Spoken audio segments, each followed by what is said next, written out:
Vamos explorar a história do povo de Israel, da desolação à esperança, enquanto desvendamos os mistérios por trás do simbolismo dos ossos secos e da ressurreição. Acomode-se e prepare-se para testemunhar uma das mensagens divinas mais simbólicas de toda a Bíblia. Ezequiel, cujo nome significa Deus fortalecerá, foi um sacerdote e profeta hebreu do Antigo Testamento que viveu em um período crucial da história de Israel. Nascido por volta de 622 a.C. em uma família sacerdotal, Ezequiel foi chamado por Deus para ser um porta-voz divino em um momento crítico da história de Israel. Ele exerceu seu ministério durante o exílio babilônico, fazendo parte do grupo de profetas conhecidos como os profetas do exílio. Ele desempenhou um papel crucial durante o cativeiro babilônico, um momento de profunda crise para o povo de Deus. Antes do exílio babilônico, Ezequiel exerceu seu ministério como sacerdote no Templo de Jerusalém. No entanto, em 597 a.C., quando o rei babilônico Nabucodonosor II invadiu Jerusalém, ele foi deportado para a Babilônia juntamente com o rei Joaquim e outros líderes. Nesse contexto, Ezequiel transicionou de sacerdote para profeta, recebendo visões poderosas e mensagens diretas de Deus. Durante esse período, o povo de Israel enfrentava as consequências de sua desobediência à aliança com Deus, conhecido como a Aliança Mosaica ou Aliança do Sinai. Essa aliança foi estabelecida quando Moisés conduziu o povo para fora do Egito, conforme registrado no livro do Êxodo, especificamente nos capítulos 19 a 24. A Aliança Mosaica era uma promessa mútua entre Deus e Israel. Deus concedeu aos israelitas os 10 mandamentos e uma série de leis para orientar sua conduta moral, ética e ritual. Em troca da obediência a essas leis, Deus prometeu abençoar e proteger Israel, tornando-os uma nação especial entre os povos. No entanto, essa aliança também incluía advertências sobre as consequências da desobediência. Deus alertou que, se o povo se afastasse de suas leis, enfrentaria julgamentos e castigos, incluindo o exílio e a perda das bênçãos divinas. Ao longo da história, os israelitas frequentemente desviaram-se da aliança. A situação se agravou após o reinado de Salomão, quando o Reino Unido de Israel foi dividido em 2 partes distintas. As tribos do norte, lideradas por Jeroboão, se rebelaram contra o Reino do Sul, chamado de Judá, que teve como primeiro rei Roboão, o filho de Salomão. Essa divisão política e religiosa levou a um período de instabilidade e idolatria em ambos os reinos. Os reis sucessivos desses reinos eram frequentemente marcados por sua relação com Deus, alguns buscando a fidelidade ao Senhor e outros se desviando para a idolatria e a desobediência aos 10 mandamentos. O exílio babilônico, no qual Jerusalém foi destruída e o povo foi levado cativo, foi considerado uma manifestação direta das consequências da quebra dessa aliança. A desobediência às leis divinas resultou em julgamento divino, e o exílio foi um reflexo das advertências previamente feitas por Deus. Nesse cenário de desolação e desespero, Ezequiel foi chamado por Deus para transmitir mensagens de advertência, consolo e esperança ao povo cativo. Ele profetizou durante aproximadamente 22 anos, compartilhando visões simbólicas e discursos impactantes. Ezequiel desempenhou o papel crucial de comunicar a vontade divina, revelando promessas de restauração e a importância do arrependimento para a reconciliação com Deus. O texto de Ezequiel, capítulo 37, versículos de 1 a 10, é uma narrativa poderosa que descreve uma visão sobrenatural que o profeta Ezequiel teve. Ele relata como a mão do Senhor o guiou em espírito até um vale repleto de ossos secos. Este vale representava uma cena de desolação e morte, simbolizando a condição desesperadora do povo de Israel durante o exílio babilônico. Ao andar pelo vale, Ezequiel percebe que os ossos eram numerosos e estavam completamente secos, indicando que essas pessoas estavam mortas há muito tempo. Então, Deus faz a pergunta crucial a Ezequiel: Filho do homem, poderão viver estes ossos? Ezequiel respondeu com uma declaração de fé profunda: Senhor Deus, tu sabes. Essa resposta não apenas reconhece a soberania de Deus, mas também expressa uma confiança implícita em seu poder sobre a vida e a morte. A fé de Ezequiel é evidente na disposição de aceitar a aparente impossibilidade da situação e confiar na capacidade divina de realizar o extraordinário. Sua resposta reflete uma fé que transcende as circunstâncias visíveis e se baseia na certeza da onipotência de Deus. A fé é o catalisador que desencadeia a intervenção divina, e a visão do Vale de Ossos Secos ilustra vividamente como a fé pode transformar situações aparentemente sem esperança. Na vida cristã, experiências de avivamento estão intrinsecamente ligadas à fé robusta, que confia na capacidade de Deus de trazer vida ao que parece morto. Deus, então, dá uma instrução específica a Ezequiel: profetizar sobre esses ossos secos e proclamar a palavra do Senhor. A ordem divina visa trazer vida àquilo que parece completamente sem esperança. A palavra profética de Ezequiel é dirigida aos ossos secos, convocando-os a ouvir a palavra do Senhor. A resposta divina é apresentada na sequência, onde Deus mesmo fala aos ossos secos por meio do profeta. Ele declara que trará vida a esses ossos, fazendo entrar o Espírito neles. Aqui, o termo Espírito refere-se ao sopro de vida divino, à vitalidade que vem de Deus. A disposição de Ezequiel em seguir as instruções divinas, mesmo quando não compreendia totalmente o propósito ou o resultado final, é uma demonstração de humildade, destacando a confiança e submissão a Deus.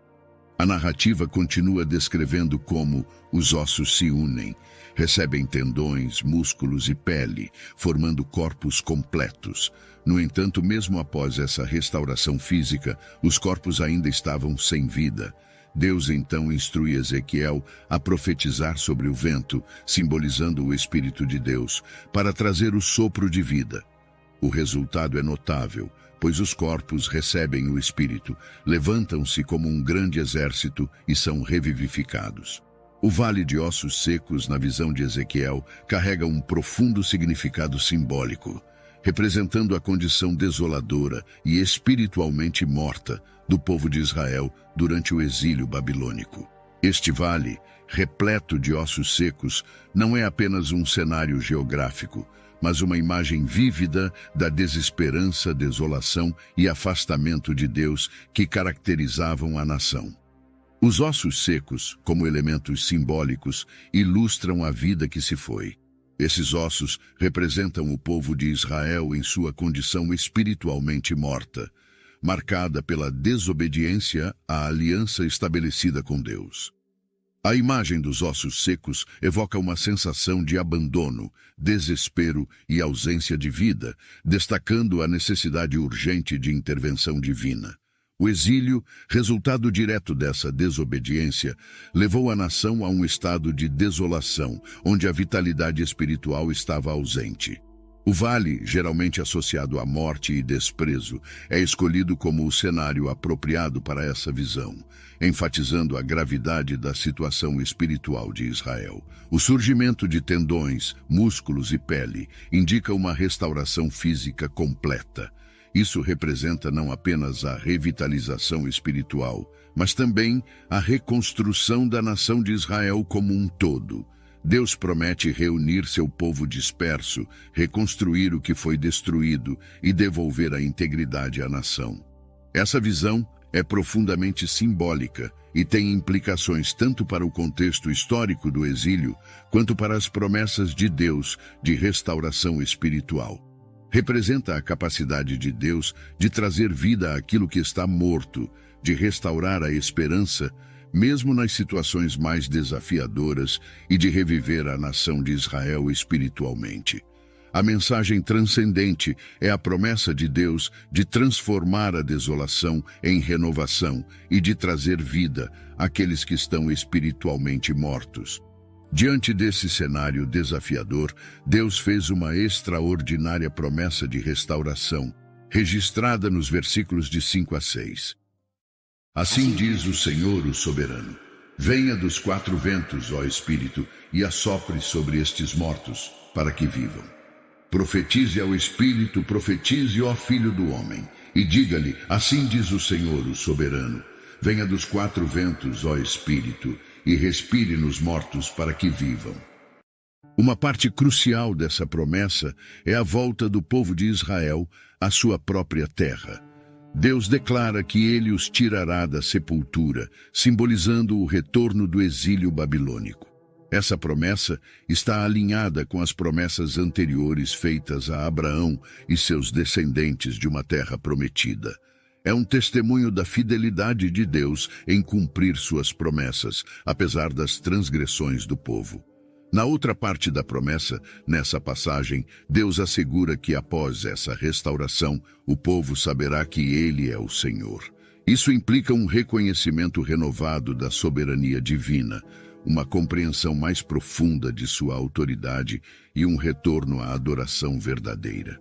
A experiência transformadora não é apenas física e nacional, mas também espiritual, levando o povo de volta ao conhecimento íntimo e reverente de Deus. A conexão entre o Vale dos Ossos Secos e o cenário atual de guerra em Israel reside na possibilidade de renovação e ressurreição. Podemos encontrar paralelos entre a desobediência que levou à desolação nos dias de Ezequiel e os desafios enfrentados por Israel hoje. No entanto, a promessa de Deus permanece, a possibilidade de transformação, restauração e vida. Assim como Ezequiel foi chamado a profetizar sobre os ossos secos, talvez estejamos sendo chamados a proclamar palavras de esperança e restauração sobre a terra de Israel hoje. A esperança de que mesmo em meio às cinzas da guerra, o sopro divino possa trazer vida e renovação.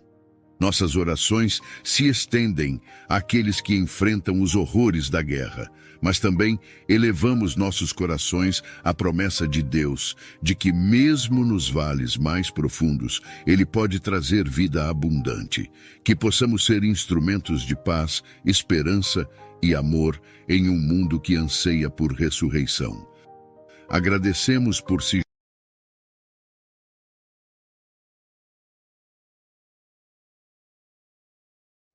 Imagine um cenário no qual o filho do rei elabora uma trama ardilosa para usurpar a sucessão destinada a seu próprio irmão.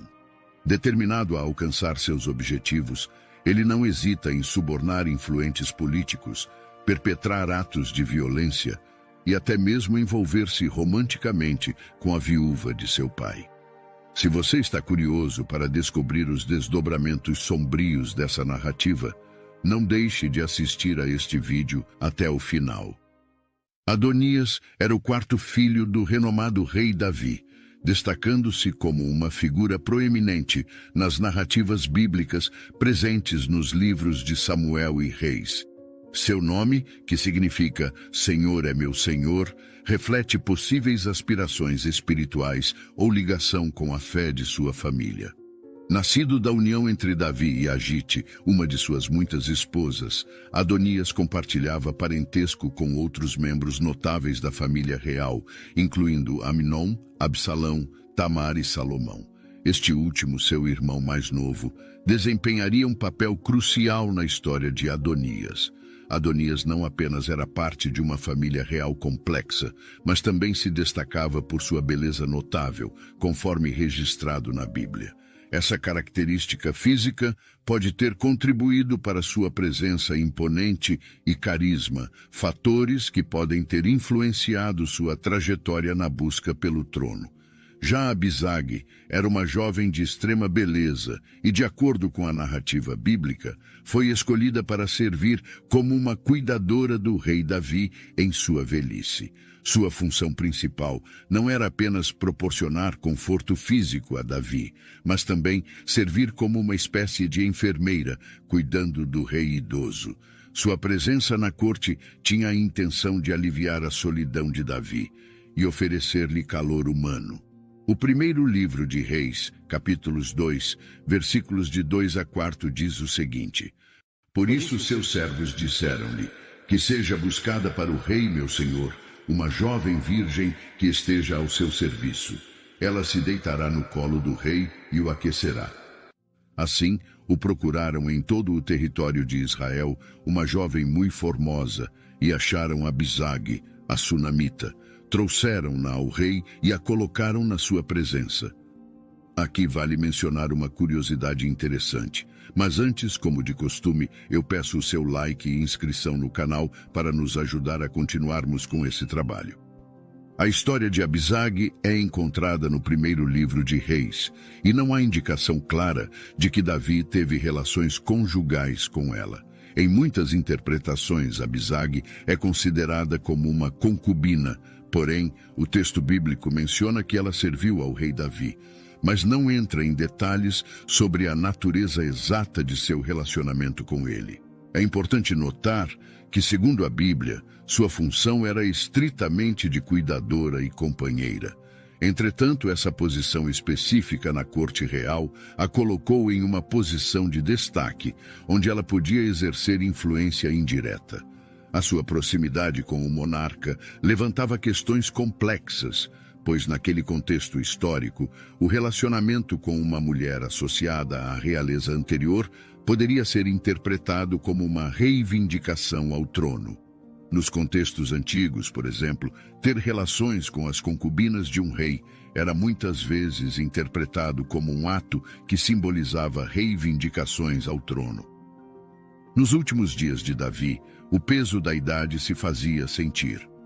Apesar do incansável zelo de Abisag para protegê-lo do frio, Davi não conseguia mais se aquecer como antes. Nesse cenário de declínio físico, Adonias, o filho mais velho de Davi, começou a tramar uma conspiração para tomar o trono. Como herdeiro aparente, Adonias via a oportunidade de reivindicar o reinado para si, desconsiderando a sucessão em favor de Salomão. Vale lembrar que o trono de Davi deveria ser passado para Salomão por uma combinação de promessas divinas e decisões tomadas na corte real. Deus havia prometido a Davi, por meio do profeta Natã, que sua linhagem seria estabelecida para sempre e um de seus descendentes governaria perpetuamente. Essa promessa divina estabeleceu uma base sólida para a sucessão real. A trama de Adonias ganhou contornos mais evidentes quando ele organizou um grandioso banquete em En-Rogel, um local estratégico para reunir aliados e simpatizantes. A festa foi destinada aos príncipes e poderosos do reino, uma tentativa audaciosa de angariar apoio para sua pretensão ao trono. O profeta Natã, o sacerdote Adoques, Benaia e até mesmo Salomão não foram convidados para esse evento. Adonias, ao excluir essas figuras-chave, revelava sua intenção de consolidar seu poder sem a interferência de potenciais opositores. Adonias, filho de Agite, exaltou-se dizendo: "Serei rei", e conseguiu carros e cavalos, além de 50 homens que corressem adiante dele. Seu pai nunca o tinha contrariado, questionando: "Por que você age assim?" Além disso, ele era muito bonito e nasceu depois de Absalão. Adonias buscou o apoio de Joabe, filho de Zeruia, e do sacerdote Abiatar, e estes deram-lhe apoio. Mas os sacerdotes Zadok, Benaia, filho de Joiada, o profeta Natã, Simei e rei Davi não apoiaram Adonias. Certo dia, Adonias ofereceu sacrifícios de bois, novilhos cevados e ovelhas no poço de Zoelete, próximo a En-Rogel. Convidou todos os seus irmãos, os outros filhos do rei, e todos os homens de Judá que eram conselheiros do rei. Mas não convidou o profeta Natã, Benaia, os guardas do rei e o irmão dele, Salomão. Porém, após a descoberta da trama de Adonias para assumir o trono, Davi, o sábio rei de Israel, agiu com determinação para assegurar que a vontade de Deus fosse cumprida na sucessão do reino. Percebendo a urgência da situação, Davi convocou os principais líderes de sua corte para executar procedimentos cruciais. Davi deu ordens claras a Natã, Benaia e seus servos para prepararem Salomão para sua unção real. Salomão, o escolhido de Deus, seria colocado sobre uma mula real, um símbolo significativo de sua ascensão ao trono. A mula, com sua dignidade e majestade, carregaria o futuro rei pelas terras que em breve governaria. A convocação de Adoques, o sacerdote Natã, o profeta, e Benaia, filho de Joiada, testemunhou a reunião dos pilares espirituais e militares do reino diante do rei Davi. Diante desse notável grupo, Davi expressou seu profundo desejo de que Salomão fosse ungido como rei sobre Israel, uma decisão fundamentada nas promessas divinas feitas a ele e à sua dinastia. Seguindo as instruções precisas de Davi, Adoques, Natã, Benaia e outros líderes cumpriram o sagrado ritual de unção. O óleo consagrado, símbolo da autoridade divina, foi derramado sobre a cabeça de Salomão. O ato solene representava a transição oficial de poder, marcando o início do reinado de Salomão como o escolhido de Deus para liderar Israel. O livro de Reis registra essa passagem desta forma. Zadok, o sacerdote, tomou o chifre com óleo da tenda e ungiu Salomão. Então tocaram a trombeta e todo o povo gritou: "Viva o rei Salomão!" Todo o povo foi atrás dele, tocando flautas e exultando com grande alegria, e a terra estremeceu com o som deles. Esse momento cheio de significado e solenidade não apenas confirmou a sucessão do trono, mas também simbolizou a continuidade da aliança divina com a casa de Davi. A vontade de Deus, expressa através de Davi e concretizada por seus servos fiéis, foi assim manifestada na unção de Salomão como o novo rei de Israel. A notícia da coroação de Salomão ecoou pelos corredores do reino, alcançando os ouvidos de Adonias, que se encontrava reunido com seus apoiadores. O impacto da revelação foi imediato, provocando uma onda de inquietação entre os convidados de Adonias. Percebendo que o vento da lealdade mudara de direção, muitos, temerosos das possíveis consequências, partiram rapidamente, abandonando o ambiente que outrora celebrava os planos ambiciosos de Adonias. Diante desse revés abrupto, Adonias se viu em uma encruzilhada. Temendo pela própria vida diante da perspectiva de retaliação de Salomão, ele buscou refúgio em um lugar sagrado e simbólico, junto ao altar no tabernáculo. Ali, onde a presença divina pairava, Adonias almejava encontrar segurança e clemência. O tabernáculo, como santuário espiritual, era visto como um local de súplicas, onde a misericórdia divina poderia ser invocada. Ao tomar conhecimento da atitude de Adonias, Salomão demonstrou sabedoria e misericórdia.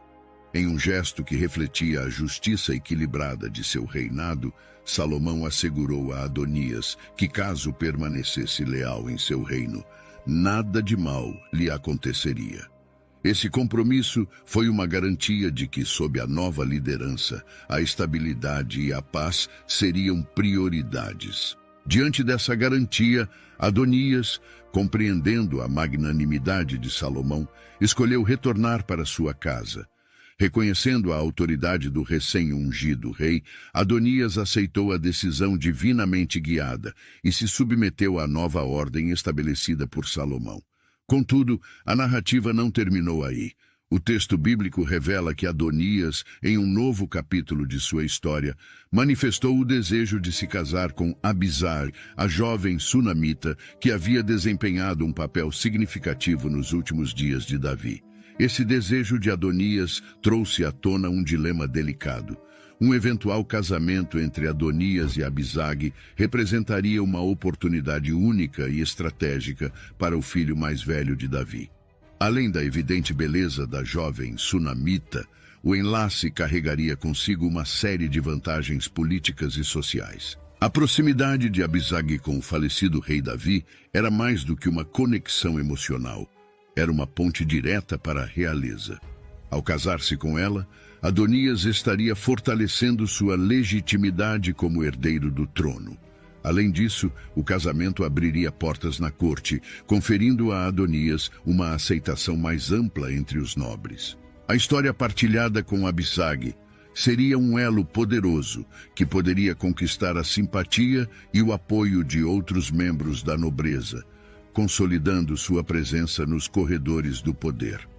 A influência popular também estaria ao alcance de Adonias, já que o carisma e a figura marcante de Abisag, especialmente associada aos últimos dias do rei Davi, poderiam angariar apoio e simpatia entre o povo. A trama de Adonias se desenrolou de maneira intrincada e estratégica. Em sua abordagem a Batseba, mãe de Salomão, Adonias revelou uma mistura de diplomacia e astúcia.